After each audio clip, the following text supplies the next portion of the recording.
Bismillah. Le journaliste japonais pose la question habituelle. Et quels sont vos écrivains favoris? Je donne la réponse habituelle.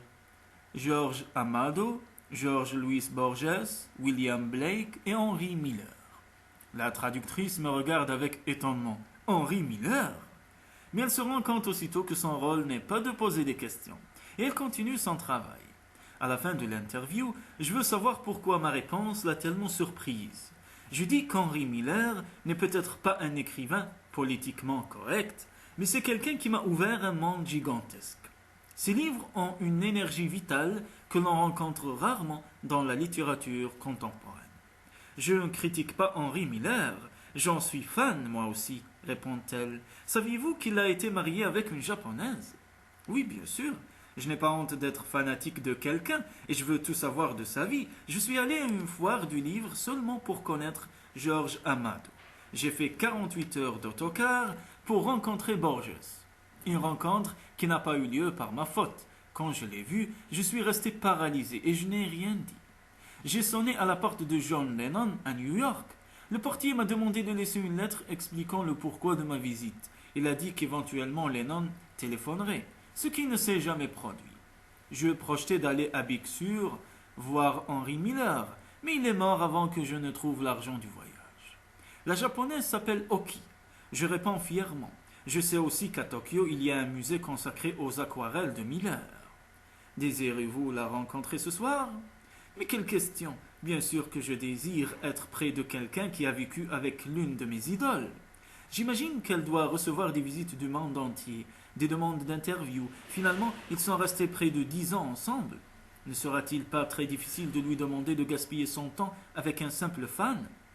Mais si la traductrice dit que c'est possible, mieux vaut lui faire confiance. Les Japonais tiennent toujours parole. J'attends anxieusement le restant de la journée. Nous montons dans un taxi et tout commence à paraître étrange. Nous nous arrêtons dans une rue où le soleil ne doit jamais entrer, car un viaduc passe au-dessus.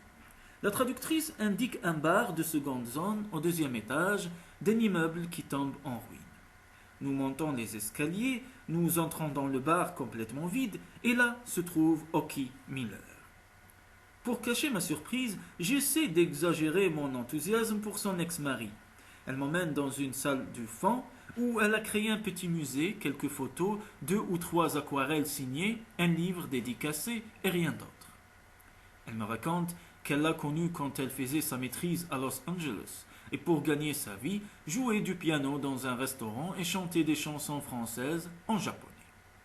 Miller est venu y dîner. Il a adoré les chansons. Il avait passé à Paris une grande partie de sa vie. Ils sont sortis 2 ou 3 fois ensemble et il l'a demandé en mariage. Je vois que dans le bar où je me trouve, il y a un piano. Comme si elle retournait au passé, au jour où ils se sont rencontrés, elle me raconte des choses délicieuses sur leur vie commune. Les problèmes dus à leur différence d'âge. Miller avait plus de 50 ans, Oki en avait à peine 20. Le temps qu'ils ont passé ensemble. Elle explique que les héritiers des autres mariages ont tout gardé, y compris les droits d'auteur des livres. Mais cela n'a pas d'importance. Ce qu'elle a vécu est au-delà de la compensation financière. Je lui demande de jouer la musique qui a attiré l'attention de Miller des années auparavant. Les larmes aux yeux, elle joue et chante Les feuilles mortes. La traductrice et moi nous sommes aussi émus. Le bar, le piano, la voix de la japonaise résonnant contre les murs vides, sans qu'elle se préoccupe de la gloire des ex-femmes, des flots d'argent que les livres de Miller doivent engendrer, de la renommée mondiale dont elle pourrait jouir maintenant. Cela ne valait pas la peine de me battre pour l'héritage. L'amour m'a suffi, dit-elle à la fin. Comprenant ce que nous ressentions, oui, à son absence totale d'amertume ou de rancœur, je comprends que l'amour lui a suffi.